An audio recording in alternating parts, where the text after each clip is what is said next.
Villains. It's been said that the greater the hero, the greater the villain. What makes these crazy psychopaths, delusional monsters, and all around just horrible beings what they are? Well, today we're going to look at my top 5 favorite villains of all time. So without further ado, And here we go.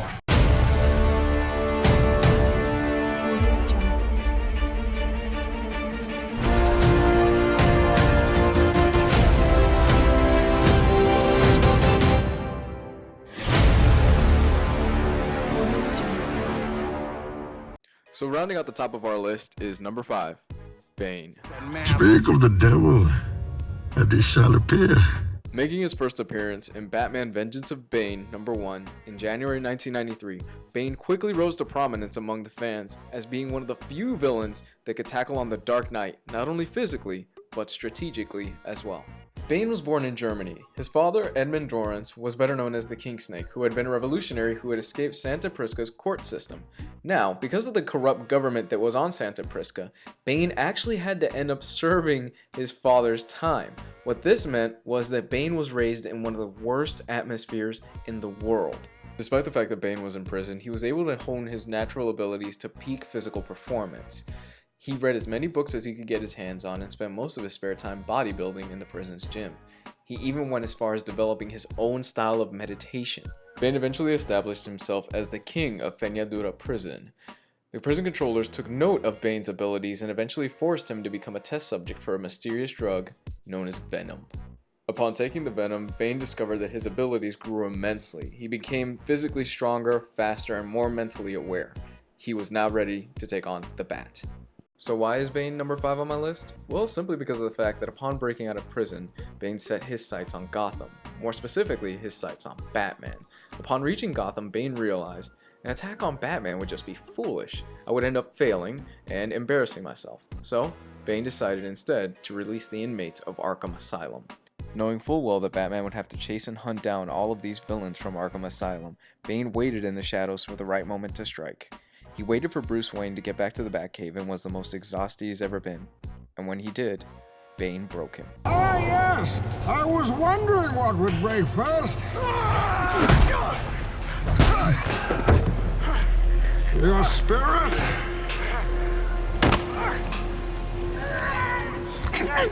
Oh, your buddy!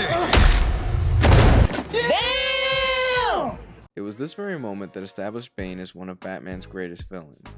Batman would eventually come back and defeat Bane. However, the fact that Bane broke him, not only physically but psychologically, and the first one to do it, signifies that Bane deserves the number 5 spot on my list. Number 4, Negan. Hi. You're Rick, right?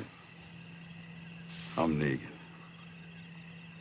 And I do not appreciate you killing my men. It was at this moment that he knew. He fucked up. This former school teacher slash ping pong coach made his first debut in Walking Dead 100 when he captures Rick's group of survivors and forcibly beats one of them to death with his barbed wire bat named Lucille. Negan also signified a huge change in the comics. Before Negan's appearance, the comic mainly focused on Rick's group of survivors and their everyday living. Upon Negan's appearance, though, the scope of the comic grew to include different kingdoms, different societies, and different housing units. Known for being foul-mouthed and unpredictable, Negan was the leader of a cult-like group of people called the Saviors. He used his resources to subjugate the other communities such as the Hilltop, the Kingdom, and the Alexandria Safe Zone into paying tribute to the Saviors in exchange for protection against the zombies. Negan to me represents the perfect character that you love to hate. Having really grown tired of The Walking Dead's rinse-repeat cycle, Negan for me was a breath of fresh air. It signified a new change in pace for the series, and I welcomed it. Plus, let's be honest, the guy's really fun to read. It's because of this that Negan gets my number 4 spot. Rounding out the middle of the pack and coming in at number 3, we have the Joker. If Chaos had a name, it would be the Joker. Known for being completely crazy and out of his mind, the Joker made his first appearance in Batman #1 on April 25th, 1940. Since then, he's been terrorizing the citizens of Gotham and Batman relentlessly.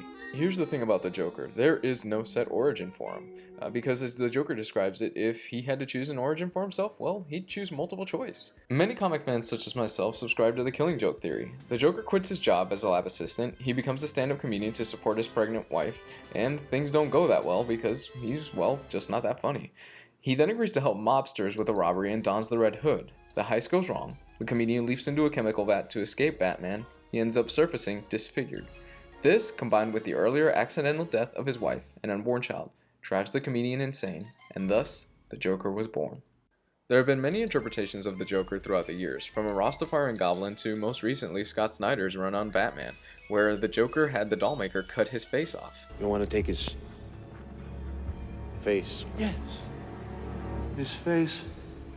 Batman and the Joker have fought countless times throughout years, with the Joker sometimes even actually getting the upper hand on the Dark Knight himself. On multiple occasions, he's wounded or even killed one of Batman's sidekicks. The Joker really represents just pure chaos and pure unbridled lunacy, and that is why the Joker comes in at number 3 on my list. At number 2, we have Magneto. A Holocaust survivor, Magneto first appeared in the debut issue of X-Men in 1963. Magneto was born Max Eisenhardt sometime in the late 1920s to a middle-class German Jewish family. Magneto would develop his mutant abilities while inside of a concentration camp, under much stress.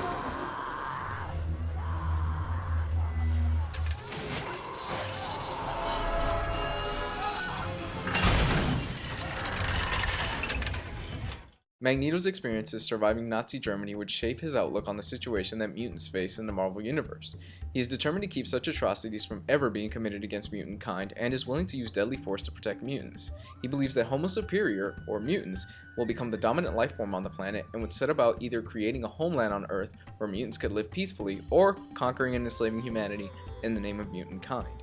So why is Magneto on my list? Well, it's because you understand him. To me, the best villains in the world are the ones that you understand. You know that Magneto came from a Nazi concentration camp, he was raised in Nazi Germany, and he would do anything to prevent such atrocities from happening to his own mutant kind. While yes, his methods are questionable, at the end of the day, he really just wants what's best for mutants. This incredibly powerful Omega-level mutant has the ability to manipulate magnetic fields to achieve a wide range of effects. The primary application of his power is control over magnetism and the manipulation of ferrous and non-ferrous metal. At one point, he was even able to pull out Wolverine's adamantium skeleton right from the bone, almost killing the mutant in the process. So at this point in the video, you're probably wondering who's my number 1 pick? Who could beat out the Joker, Bane, and all these other dastardly evil beings? Well, without further ado, my number 1 pick is Sinestro.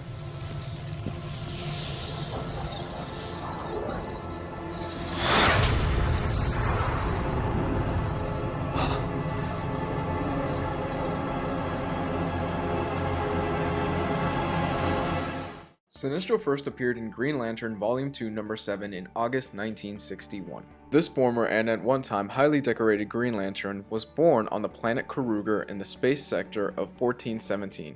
His dedication to preserving order originally manifested in his previous career, an anthropologist, specializing in reconstruction of ruins of long-dead civilizations. His desire for order did well by him in the Corps, and initially led him to be considered one of the greatest Green Lanterns of all time. As the years passed, he became more and more fixated upon not simply protecting his sector, but on preserving order in the society of his home planet no matter the cost. Eventually, he concluded, the best way to accomplish this was to conquer my home planet, and to rule it as its sole dictator. As you can imagine, this did not go over well with the Green Lanterns, and eventually he was defeated and he was thrown into the antimatter universe.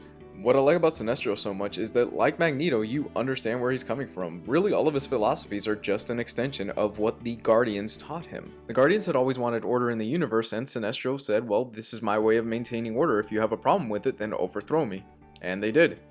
Sinestro wields a yellow power ring that is functionally similar to those of the Green Lanterns, granting him flight, the ability to survive in any environment, and the ability to create constructs of any shape and size. As bonus points, Sinestro to me has also had the most badass moment that I've ever read in comics when he goes back to his home planet of Kruger after it's been taken over by Mongol, and he drops the Yellow Lantern power battery on the guy's head. It was moments like this and the many other moments that are in Jeff Johns' Green Lantern run that sealed the deal. Sinestro had become my favorite villain of all time.